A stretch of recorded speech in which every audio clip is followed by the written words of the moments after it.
O Brasil Paralelo veio para ficar. O Congresso Brasil Paralelo já é o maior congresso online da história do país. É inexplicável a sensação de estar fazendo parte disso. A gente realmente não imaginava onde isso ia chegar, nem se a gente ia poder continuar atuando no ano de 2017. Muito obrigado a todos vocês que acreditaram em nós e estão fazendo parte disso. O nosso país agradece. Agora vem um dos episódios mais esperados de todos. Esse capítulo vai te mostrar a raiz do problema, como isso se desenvolveu e como chegamos até aqui. Por isso preste muita atenção nesse episódio. Ele traz um significado imensurável e é fundamental para a compreensão do mundo. Se você ainda não adquiriu as mais de 120 horas de conteúdo em alta qualidade, agora é o momento certo. Restam poucas vagas no primeiro lote. Em seguida o lote vai aumentar. Então aproveite essa oportunidade. Fique agora com o terceiro capítulo do Congresso Brasil Paralelo e até breve.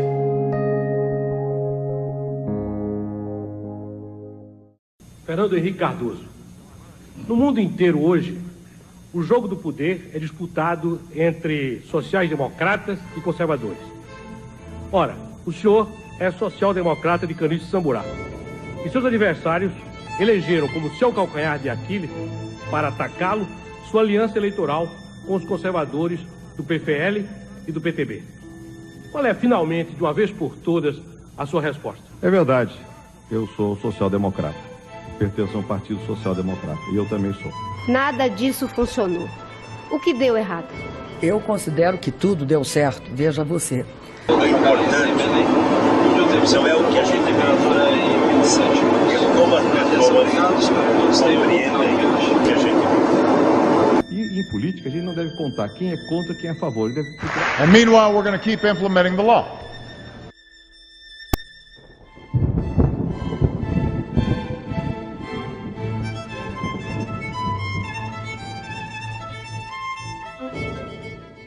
E quais foram as ideias que tanto mudaram o mundo no século XX? Que ideias nos trouxeram até aqui?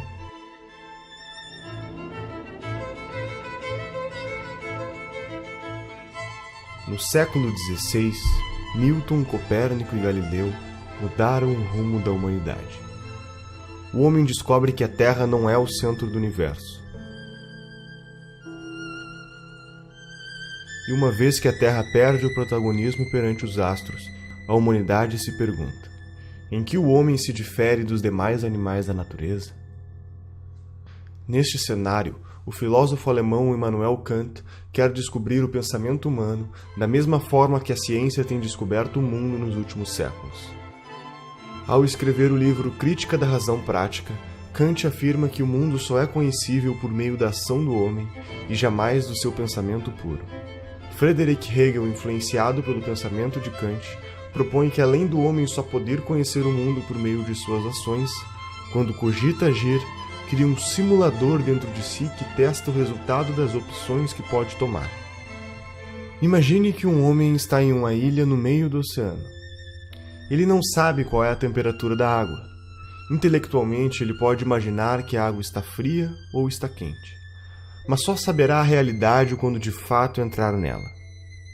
Neste conflito mental de diferentes ideias sobre qual é a temperatura da água, o homem tira conclusões dos riscos e benefícios de entrar ou não no oceano, chegando a uma conclusão que lhe parece a ação ideal. Todo este pensamento dá a base para a teoria chamada dialética histórica, onde o ser humano cria uma tese e em seguida uma antítese, e como consequência deste conflito entre as duas, conclui uma síntese. Segundo Hegel, a história se moveria com esta linearidade da dialética histórica. Hegel teve um aluno chamado Ludwig Feuerbach. Defensor da ideia de que neste processo de dialética histórica, o homem criou Deus, como uma forma de se autoconhecer. Aqui, terminamos de completar toda a base que será utilizada para que um alemão chamado Karl Marx desenvolva o pensamento que mudará o mundo para sempre.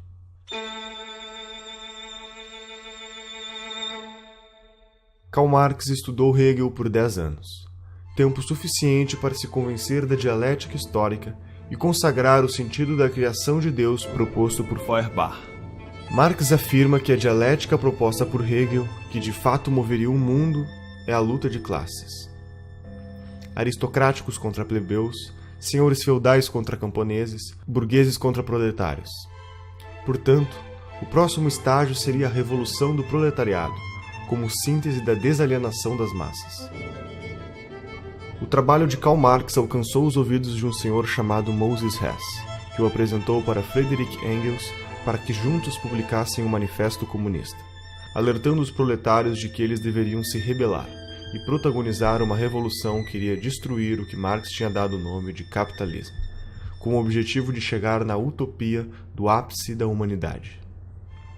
Marx e Engels fundaram diversos movimentos comunistas nacionais e internacionais, que serviam para cooptar operários, formar sindicatos e organizar greves por meio da propagação da consciência revolucionária.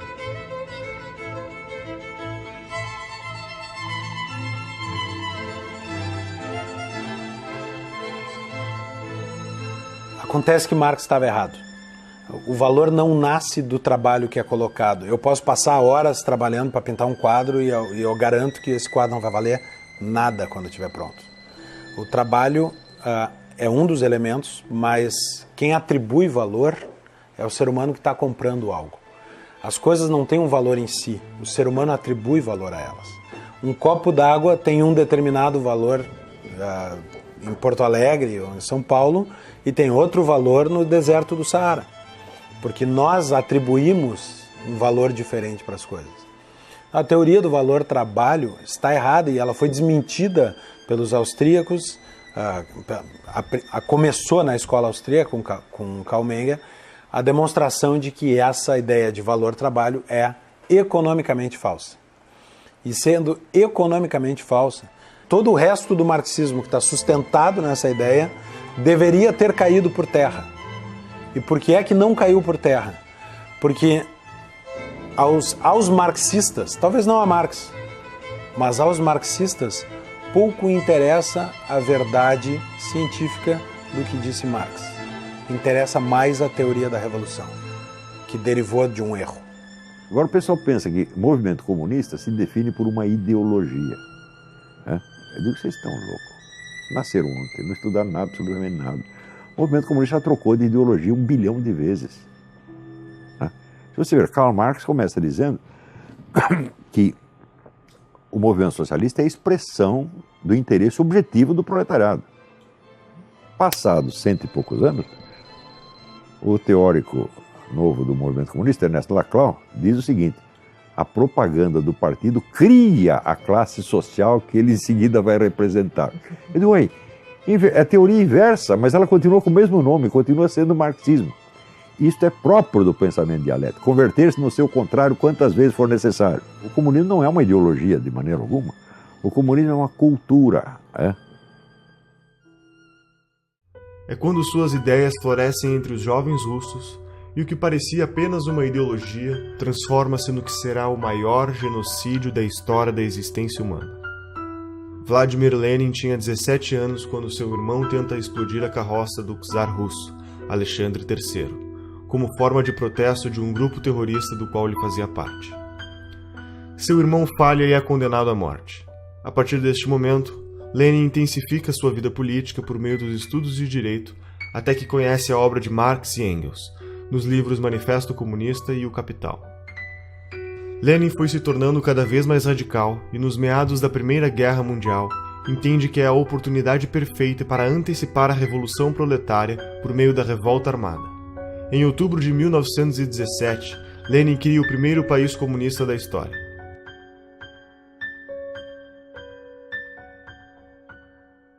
Cinco anos depois, Lenin morre, e aquele que era para ser seu sucessor natural, Leon Trotsky, por defender que o comunismo deveria ser aplicado no mundo inteiro, sofre um golpe de Joseph Stalin, o homem que via ganhando poder dentro do partido, com a ideia de focar seus esforços na Rússia. Stalin só desocupará o governo depois de 30 anos, deixando para trás mais de 20 milhões de pessoas mortas. Essas consequências são fruto da mentalidade revolucionária, que vislumbra uma utopia teórica, e por se tratar de uma ideia sobre um futuro idealizado, não pode ser submetido a nenhum crivo de moralidade ou razão do presente e muito menos do passado. O comunismo sempre renegou a natureza humana, usando teorias supostamente científicas para embasar a busca de um novo homem. O extermínio humano se justificava na busca de uma sociedade apenas de homens evoluídos. A famosa utopia comunista.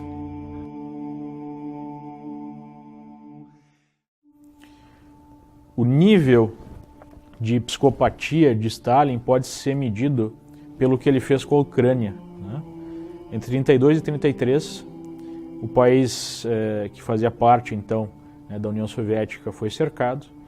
A produção de soja, a produção agrícola do país foi exportada e ele simplesmente matou de fome 6 milhões de ucranianos, num episódio conhecido na história como Holodomor, né, que foi negado por muito tempo, mas hoje é uma verdade inquestionável. Né?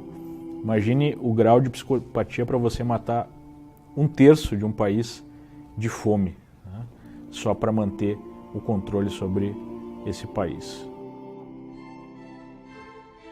Alguns marxistas, à parte da União Soviética, observaram os acontecimentos e acusaram Stalin de não estar realizando a ditadura do proletariado que fora prometida, mas apenas uma ditadura do Estado cruel e sanguinária. Em nenhum lugar do mundo aconteceu a revolta do proletariado. A revolta do proletariado é uma fantasia. A União Soviética não tinha proletariado quando se deu a Revolução de 17. A Revolução de 17 aconteceu por uma elite intelectualizada que era tudo menos classe trabalhadora. As informações que chegavam era de que, eles abriram mão da liberdade, mas eles têm acesso a tudo. E quando a União Soviética caiu de podre, não teve uma invasão, não teve tsunami, não teve terremoto, porque o socialismo, ele captura as consciências, e aquelas que ele não consegue capturar, ele esmaga, ele mata. E a grande massa, né, não tinha acesso a nada. O cara levava 10 anos juntando dinheiro. Se daqui a pouco um vizinho delatasse que você, porventura, estaria conspirando contra o regime, o sujeito sumia da noite para o dia e as crianças eram levadas para um orfanato. Ele é, na verdade, um sistema opressor. O socialismo, o comunismo é um sistema arcaico, violento, assassino, né? E que, sobretudo, impede as pessoas de exercerem um direito fundamental, que é a liberdade, né? Os dois direitos principais do indivíduo, do ser humano, é a vida e a liberdade. O socialismo, o comunismo suprime isso. Obviamente que a visão stalinista já tinha dado frutos. Nós tínhamos na China já a mesma forma de governo através da ação do Mao Tse-tung, que talvez matou mais pessoas do que o próprio Stalin, né? Dependendo aí da fonte histórica, a gente fala de 40 a 80 milhões de mortes só na China. Ou seja, o vírus stalinista já tinha se disseminado. As subdivisões do pensamento comunista começam a ganhar força. O grande erro de todos os sovietólogos americanos durante 60 anos foi acreditar que o movimento comunista era um braço da União Soviética, quando não é. A União Soviética é um órgão dentro do movimento comunista internacional. E a dissolução da União Soviética automaticamente cria, vamos dizer, uma decomposição que é absorvida pelo corpo do movimento comunista. Revigora o movimento comunista, né? É como você amputar um órgão doente e você fortalece o resto do corpo, né? O movimento comunista nunca dependeu da União Soviética. Ele se alimentou dela enquanto pode. Basicamente, a coisa é essa. A União Soviética foi um órgão do movimento comunista e não o movimento comunista. Por que os caras estudavam assim? É muito simples. Quem estudava isso? Os sovietólogos eram funcionários do governo americano. Eles não eram funcionários de um partido, né? De um movimento internacional, como os comunistas. Então, eles olhavam tudo do ponto de vista do conflito entre estados. Não é isso? Então, tem o Morgenthau, na época, a teoria do Morgenthau, é o seguinte: os agentes fundamentais da política internacional são estados. Não são. O movimento comunista é muito maior do que um estado. Enquanto na União Soviética, a Revolução Russa seguia o radicalismo da revolta armada bolchevique, Outras correntes foram ganhando força ao reforçar que o comunismo poderia ser implementado gradativamente, por meios menos radicais. Foi o caso da Sociedade Fabiana, fundada por Hilbert Bland e George Bernard Shaw. Caracterizado pelo pragmatismo, eles acreditavam em um processo progressivo, que chamasse menos a atenção frente aos seus inimigos políticos, atuando por meio de medidas socialistas disfarçadas. O socialismo fabiano percebe imenso valor em realizar reformas sindicais que teriam o objetivo de acostumar os cidadãos a ver o Estado como uma ferramenta para curar todos os seus problemas. A igualdade idealizada se daria pelo governo, defendendo a saúde pública, o ensino gratuito e os princípios da justiça social, medidas que seriam pagas pela taxação progressiva do Estado sobre a sociedade. O crescimento gradual do Estado era inevitável e acabaria centralizando todas as decisões. Enquanto isso, na Alemanha, Karl Kautsky e Eduard Bernstein criam o Partido Socialista Alemão, entendendo que a social-democracia era o melhor meio para o comunismo. A social-democracia aponta a ação política como sendo mais eficiente do que a ação econômica, propondo assim a sobrevivência de um capitalismo debilitado. Como consequência, o Estado seria o agente da suposta transformação e libertação dos trabalhadores submissos a proprietários dos meios de produção, adicionando outras causas ao conceito de liberdade estabelecido na época: a liberdade de não ser discriminado e de não ser vítima de desigualdade econômica ou sociocultural. Enquanto isso, na Itália, um menino que vinha de família pobre e teve sua visão de mundo moldada por suas dificuldades financeiras, tornou-se jornalista e publicou suas teorias políticas em jornais de esquerda, tornando-se um dos líderes do Partido Comunista Italiano. Seu nome era Antonio Gramsci, e com 31 anos de idade, acaba sendo preso e condenado a 20 anos de prisão pela política italiana do regime Mussolini. Na cadeia escreve os 32 cadernos do cárcere. E estas reflexões iriam ecoar no mundo ao descrever como o Estado usa as instituições culturais para conservar o poder.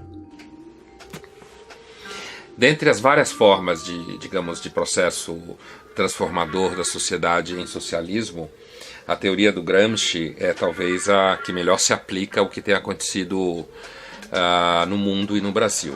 Porque o socialismo, o comunismo, o marxismo perdeu em tudo. Ele só não perdeu na cultura. Né? Na cultura, ele é hegemonicamente vitorioso. E o Antônio Gramsci ensinava o seguinte: nós temos que tomar o poder mediante infiltração, ocupação de espaço, revolução cultural. Então, infiltrando aqui, infiltrando ali, ocupando espaço, eles ocuparam o Estado inteiro e eles viraram o estamento burocrático. Porque ele criou metodologias para que o socialismo, o comunismo predomine culturalmente na sociedade e não por meio das armas, da força. E há décadas tem grupos que tentam fazer isso no Brasil, implantar isso no Brasil. Aproveitando que nós historicamente temos uma cultura relativista, isso no Brasil é uma coisa histórica, nós não temos instituições fortes, né, saudáveis. Então, quer dizer, o caldo de cultura, quer dizer, é o caldo, né, perfeito para o surgimento de ideologias totalitárias. E elas vêm vindo. E elas chegaram lá, essa ideologia totalitária chegou no Brasil.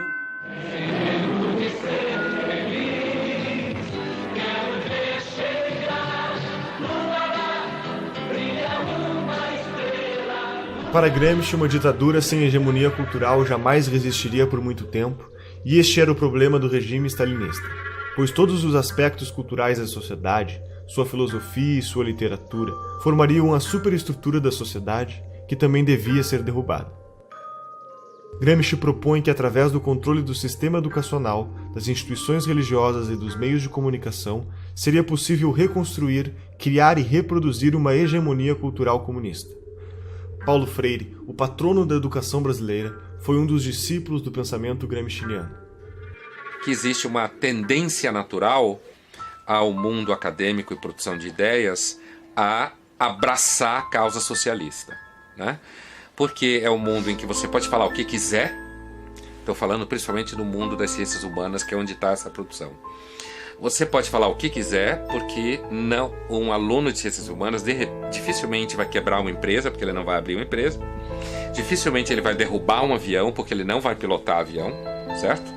Portanto, você pode inventar como o mundo é, inventar como os seres humanos são, propor uma solução que você tem na cabeça, dizer como todo mundo devia agir, porque os alunos vão sair dali, vão beber, vão transar, e se eles forem trabalhar depois, eles vão arrumar emprego como professores, então eles vão poder repetir a mesma história, ou eles vão, na realidade, basicamente gerar gasto em algum órgão do governo. O Gramsci é o cara que vai desenvolver a ideia de que o partido é a única instituição dentro daquilo que a gente chama de democracia modernamente, muito erroneamente, por sinal, é a única instituição que ela consegue aumentar o próprio poder. O judiciário não consegue, sei lá, você sendo chefe do executivo, geralmente você não consegue, você precisa fazer isso tudo de dentro de um partido, você não faz aquilo ali sozinho, você precisa da estrutura partidária para isso. Mesmo que você ganhe mais eleições, por exemplo, você tem aqui seus cupinchas dentro do legislativo, se cada um é de um partido, vocês podem se entender ali intelectualmente, mas vocês não conseguem aumentar o poder de vocês, a não ser no próprio partido. Então o Gramsci fala assim, não quero mais essa revolução, revolução tá brega, revolução não pega mais. Então é uma confusão que muita gente faz, né? Ser revolucionário e ser gramscista, não, uma coisa ou outra, são linhas opostas. O Gramsci vai lá e fala assim, olha, não tem mais revolução, isso aí não pega mais, vamos criar a revolução de dentro de um partido. Então você vai transformando tudo, Igreja Católica, mídia, sei lá mais o que, em órgãos do partido. Para isso funcionar, a primeira coisa que precisa ficar clara, isso é uma coisa que também confunde todo mundo, é que essas pessoas não têm que ser necessariamente filiadas a um partido. Então, por exemplo, para você ter uma mídia que funcione dentro do gramscismo, o cara não pode ser filiado, por exemplo, ao PT.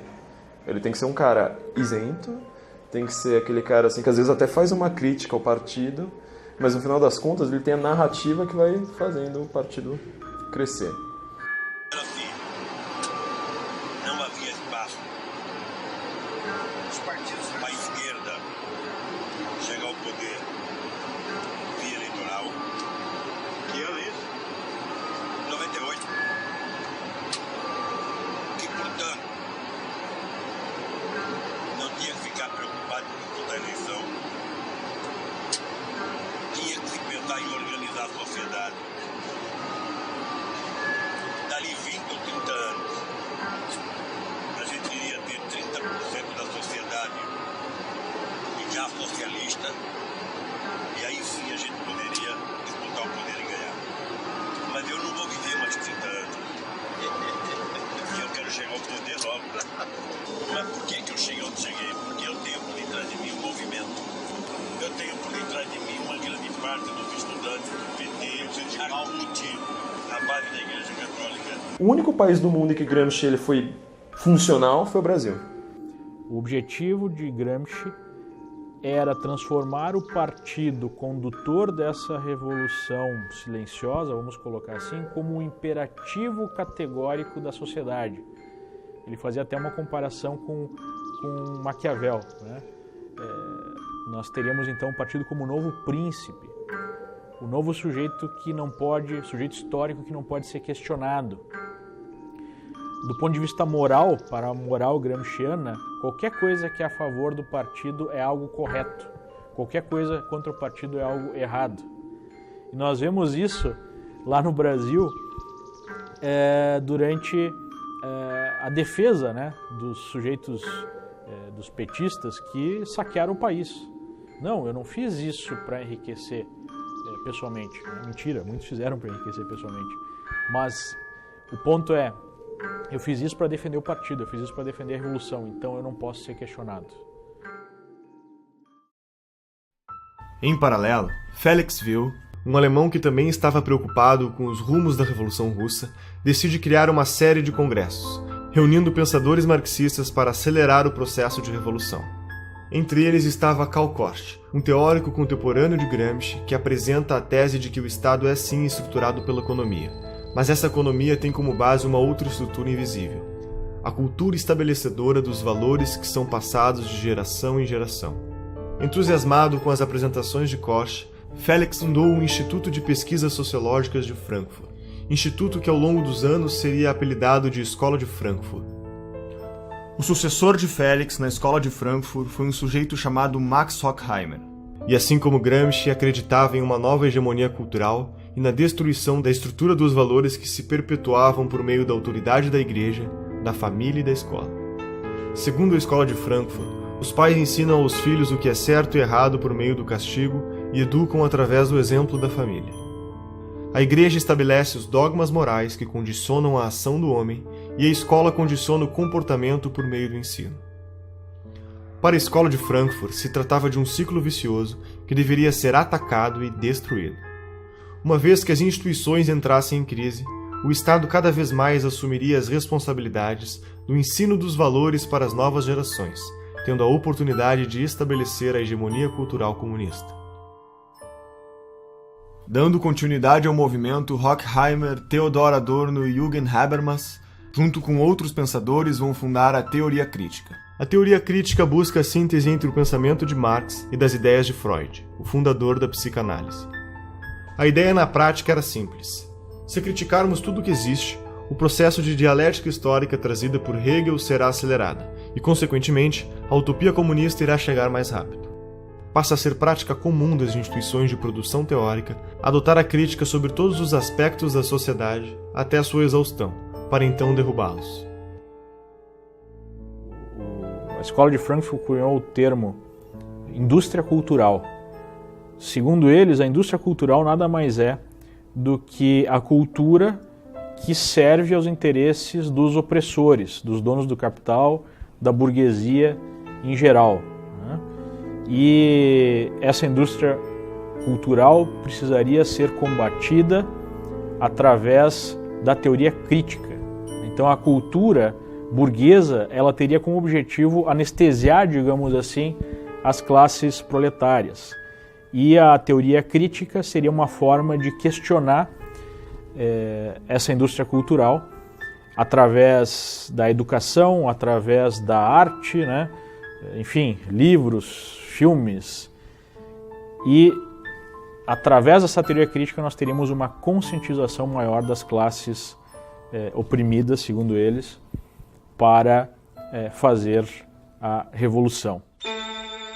Isso vai servir como matéria-prima para que na França o filósofo Jacques Derrida crie o desconstrucionismo, que é o método de retirar o significado de um texto para colocar um novo significado pretendido. Este método é aplicado não só em textos, mas também na retórica política e ideológica em geral. Por exemplo, a análise desconstrucionista da Bíblia pode levar a entender que se trata de um livro dedicado à superioridade de uma raça e de um sexo sobre outro sexo, ou a análise desconstrucionista da obra de Shakespeare pode concluir que se tratam de obras misóginas que defendem a opressão da mulher. Para o marxista cultural, a análise histórica resume-se apenas à relação de poder entre os grupos sociais. O desconstrucionismo é a chave do que chamamos de politicamente correto, porque é através dele que surge o relativismo moral, que reinterpreta toda e qualquer relação social, valor ou tradição cultural de acordo com as necessidades das causas políticas do momento. Um membro importante da Escola de Frankfurt foi Herbert Marcuse. Foi um membro do Partido Social Democrata Alemão e desenvolveu trabalhos nos Estados Unidos. Em seu livro O Homem Unidimensional, Marcuse afirma que a sociedade industrial chegou a um ponto onde o proletariado, classe responsável pelo movimento da história, deixa de ser agente transformador da sociedade, porque os avanços do capitalismo tornam a vida destes grupos tão confortáveis que suas vontades revolucionárias teriam acabado. Então, para dar continuidade à teoria de Marx, detecta que o grupo revolucionário ou a nova massa de manobra eram as pessoas à margem da sociedade, assassinos, estupradores, ladrões, sequestradores e etc. Marcuse defendeu também que a masculinidade e a feminilidade não eram diferenças sexuais essenciais da natureza humana, mas sim apenas meras construções sociais, impostas pelo que seria a primeira divisão do trabalho da história da humanidade, a família. Também defendeu que a libertinagem sexual seria uma reação à repressão social política. Marcuse, por meio do pensamento e de sua influência, impulsionava o relativismo moral no mundo inteiro. O politicamente correto é aceito de braços abertos pela opinião pública, basicamente por 3 motivos. A primeira razão é que as teorias econômicas de Marx são complicadas de entender. enquanto o tipo de raciocínio do politicamente correto, por meio dos chavões de frases de efeito, aliado à fantasia de um mundo ideal e sem defeitos, é muito mais atraente para o cidadão comum. A segunda razão é porque o politicamente correto pratica a teoria crítica destrutiva até a exaustão, e sabemos que a adesão desse tipo de mentalidade revolucionária, principalmente por parte dos jovens, é enorme. A terceira razão é que o marxismo falhou com o sistema social e econômico em todo o mundo.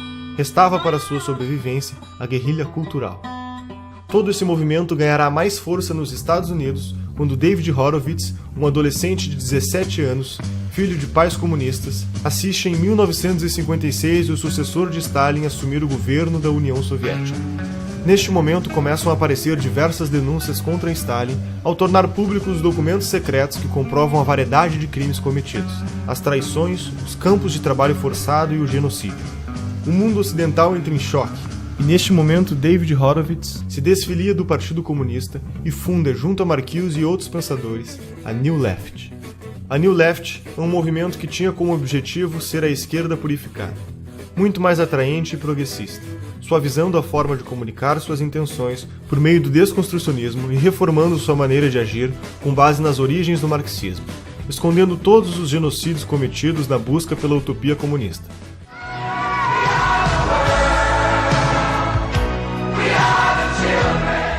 Começava um novo processo de reciclagem da comunicação comunista. Abraçando a contracultura dos anos 60, o movimento hippie, a libertação das drogas, a libertinagem sexual e o aborto, trabalhando com slogans simples e publicitários, como "Faça amor, não faça guerra". Em 1970, Horowitz é apresentado para o líder do movimento Panteras Negras, Huey Newton, quando começa a arrecadar recursos financeiros para este movimento. David pede para sua amiga Betty Van Pater para se juntar a ela e cuidar das contas bancárias destes fundos. O corpo de Betty é encontrado boiando na Baía de São Francisco. David investiga a morte de Betty e a polícia informalmente aponta o assassino como um dos Panteras Negras. Entretanto, a polícia não prendeu o suspeito. Seus amigos da New Left, que se manifestavam em defesa das mulheres, também o ignoraram. Desconcertado, Horowitz escreve um artigo para o jornal New York Times sobre o caso, e no dia da publicação recebe a notícia de que havia acontecido uma falha e seu artigo não foi impresso. Incapaz de explicar a morte de sua amiga, David entra em uma crise existencial perante a sua ideologia marxista. Horowitz foi afastado da New Left por seus companheiros, que consideraram traição o fato do mesmo sugerir que o assassinato havia sido realizado por um membro dos Panteras Negras. Uma década depois, após este fato, David volta a escrever e denuncia como funciona o sistema de guerra política em que participou e ajudou a criar, tornando-se um defensor declarado do conservadorismo. Ever since I came into the right and observed the political scene from a different vantage, it's always impressed me that whenever I see or usually see a conservative and a leftist or a progressive or a Democrat and a Republican squaring off, it's something like Godzilla versus Bambi. They call us racists, sexists, homophobes, imperialists, and we call them liberals. What are these people liberal about except hard drugs and sex and spending other people's money?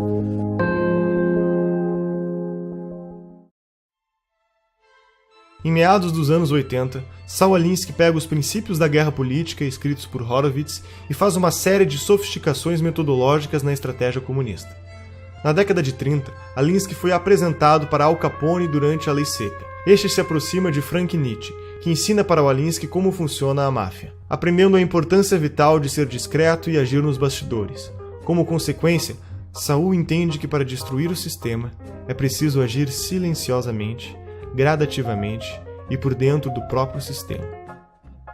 I'm saying that people do not get power except when they take it, or when they're strong enough so that the other side gives it up. Em seu livro Regras para Radicais, faz uma dedicatória para Lúcifer, lhe dando crédito como o primeiro revolucionário da história. As 3 premissas básicas de sua teoria são: a primeira regra é a desinformação. Na estratégia política, não se pode contar ao povo os objetivos finais, pois esses podem se assustar e não apoiar a causa. É preciso que se conte apenas o necessário para ser ajudado. A segunda regra é o niilismo político. Tudo vale para que aconteça a revolução. Não existem valores nem regras, e a corrupção faz parte do objetivo. Roubar para o partido é a obrigação número 1 do comunista. Eles nunca vão esquecer isso aí. Todos os partidos comunistas do mundo viveram do roubo, da chantagem, da corrupção. Todos. Como é que Stalin subiu na hierarquia do partido? Assaltando o trem. A terceira regra fundamental é a destruição do oponente. Em um debate, não devemos vencer o argumento do oponente, e sim aniquilá-lo da vida pública. Alinsky defende a ideia de organização das massas como o fundamento metodológico da revolução. Segundo sua proposta, a mudança vem do poder, e o poder vem da organização. Para agir, as pessoas precisam se juntar. Uma igreja junta pessoas pelo interesse comum na fé, uma empresa pelo interesse comum econômico. E por isso, Saul Alinsky acreditava que fundar organizações para acelerar a revolução era brecha no capitalismo, por jogar na mesma lógica da descentralização dos interesses em comum. Durante sua vida, honrou seu posicionamento ideológico ao fundar 44 ONGs. Muitas delas formaram outros formadores de ONGs, e assim o número foi se multiplicando intensamente. Essas organizações reuniram problemas. Entretanto, Alinsky dizia: o problema nunca era o problema era sempre a revolução. Quanto mais seccionadas forem as ONGs, melhor será, pois ninguém irá se opor a causas tão específicas e que querem a melhoria da sociedade. Cada ONG representava um bloco de votos, unidos por suas causas e detentores de um potencial de lobby político. As ONGs viraram instrumentos de manobra política e passariam desapercebidas. E Hillary Clinton escreve sua tese de mestrado sobre Saul Alinsky. Barack Obama também foi aluno de uma de suas ONGs e, posteriormente, advogado de defesa frente aos escândalos de corrupção envolvendo uma ONG criada por Alinsky. Hoje, no Brasil, existem mais de 200 mil ONGs que recebem dinheiro do governo federal. Entre 1999 e 2006, mais de 15 bilhões de reais foram entregues a essas organizações. Em 1959, quando Fidel Castro anunciou para o mundo que sua revolução era comunista e passou a ser apoiado por Moscou e a União Soviética, criou um programa de financiamento de grupos de guerrilha na América Latina. Este ativismo da Revolução Comunista encontrou forte eco no Brasil, levando à formação de diversos grupos de orientação comunista, que culminou com a tomada do poder pelos militares em 64. A partir daí, a esquerda passa a ter como principal objetivo a derrubada do regime militar. Além das mudanças educacionais que estavam em curso no Brasil, decorrentes do programa da Pedagogia do Oprimido, que foi implementado pelo patrono da educação brasileira, Paulo Freire, nos anos 70 surge o caloroso debate universitário a respeito do futuro do comunismo no Brasil. Neste debate, os social-democratas fabianos concluem que os mortos na revolta armada servirão de mártir para endossar a Revolução Cultural. O movimento foi facilitado pelos próprios militares, que consideravam mais importante combater a esquerda armada, enquanto davam espaço à esquerda cultural. Então, quer dizer, o governo militar não entendia nada do que estava se passando. O que os comunistas estavam fazendo, eles estavam perseguindo os comunistas lá no meio do mato, e os comunistas tomando as escolas. Você vê, dois sinais de estupidez do governo militar. Primeiro, criou a sindicalização obrigatória dos jornalistas. Quem fez a campanha sindical? O Partido Comunista. Como é que eu sei? Eu estava lá e eu ajudei. Então o partido sindicalizou todo mundo e já fichou todo mundo. Então, ao fim da campanha de sindicalização, o partido tinha, quer dizer, o cadastro total dos jornalistas do país, sabendo quais poderiam ser colaboradores, quais não, etc, etc. Nos anos seguintes, em todos os sindicatos de jornalistas do país, quem mandava? O Partido Comunista. Frequentemente apresentando duas chapas. Temos eleição, campanha eleitoral, e as duas chapas eram comunistas. Segundo erro, a tal da educação moral e cívica. Porque eles não queriam fazer um negócio anticomunista, então eles falaram, não vamos falar contra ninguém, nós vamos fazer uma propaganda positiva, o patriotismo. Então lançaram a educação moral e cívica, tornando obrigatório em todas as escolas. Quem ocupou as cátedras de educação moral e cívica? Os comunistas. Os excessos da repressão do regime militar, em meados da década de 70, em conjunto com o esgotamento de seu modelo econômico no início da década de 80, levaram a um longo movimento de redemocratização, culminando com a eleição de Tancredo Neves em 1985. que morreu antes de ocupar o cargo, assumindo seu vice, José Sarney. A Constituição de 88 marca a forte influência do socialismo no meio político e cultural brasileiro. Os militares realmente decidiram ceder tudo. Eles não sabiam mais o que fazer. Nem dava para saber. Depois de você ficar no poder 20 anos, tendo um Congresso que está lá só para carimbar os seus decretos, ou seja, você matou a política. Segundo, eles mataram toda a liderança direitista. Acabaram com a direita ideológica. Né? Por quê? Porque eles tinham a mentalidade tecnocrática. Ainda a herança do positivismo. Você sabe que Augusto Comte era contra a política. Ele achava que as questões têm que ser resolvidas por técnicos e cientistas, sem, vamos dizer, o debate ideológico. E os milicos acreditavam nisso, porque eram positivistas desde o tempo do Império. Sobrou essa mentalidade positivista na cabeça de pessoas que nem sabem quem é Augusto Comte. Você pega todos esses generais, quantos leram Augusto Comte? Nenhum, mas sobrou. Isso, né? Com essa mentalidade tecnocrática positivista, eles achavam que tinha que reprimir toda a atividade política e transformaram os políticos em simples office boys. Ora, enquanto isso, a esquerda estava se organizando, se fortalecendo e entrando num autoexame muito profundo. Os debates que eles tiveram em 64, 65, a respeito dos seus próprios erros históricos, etc., foi uma coisa muito séria. Então, a esquerda estava se organizando e se fortalecendo ideologicamente, culturalmente, estrategicamente, enquanto o governo, os gênios, os golberis, desmantelavam ideologicamente a direita. Então, quando os milicos largaram a rapadura, quem pegou a rapadura? A única força política que existia, que era a esquerda. E veio já com duas caras, como é próprio. Por que você acha que marxista, comunista, estuda dialética? Dialética é a arte de você pensar duas coisas ao mesmo tempo, nunca uma só. Então, quando se cria, por exemplo, o PT e PSDB, já foi com essa ideia. O Lula sintetizou isto há muitos anos atrás, quando ele disse: eu e o José Serra inauguramos uma nova modalidade de política. Qual é a nova modalidade de política?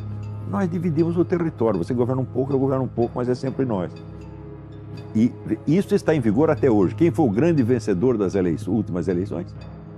O PT caiu, quem subiu? PSDB. Ou seja, ainda continuamos, a velha divisão de território continua em vigor. Em 1990, na América Latina, o petista e líder sindical Luiz Inácio Lula da Silva e o ditador Fidel Castro fundam o Foro de São Paulo, uma organização que reúne todos os governantes comunistas do continente da América Latina. Com mais de uma centena de partidos e várias organizações criminosas ligadas ao narcotráfico, como as Farc e o MIR chileno, no decorrer de suas reuniões feitas ao longo de 26 anos de existência, estratégias e planos de ação para expandir a revolução. O Foro de São Paulo é a organização que articula a estratégia internacional socialista. Em 1994, o Partido Social Democrata Brasileiro elege Fernando Henrique Cardoso como presidente, que começará um amplo programa de incentivo às políticas estatais. O processo fabiano se deu com sucesso ao longo dos 8 anos do governo FHC que precederam a era lulopetista e o governo Dilma. O Brasil estava a caminho da utopia. Estaríamos rumo a uma revolução que nos foi contada aos poucos? Seriam todos os partidos brasileiros ideologicamente idênticos e metodologicamente diferentes? Você reconhece este Brasil?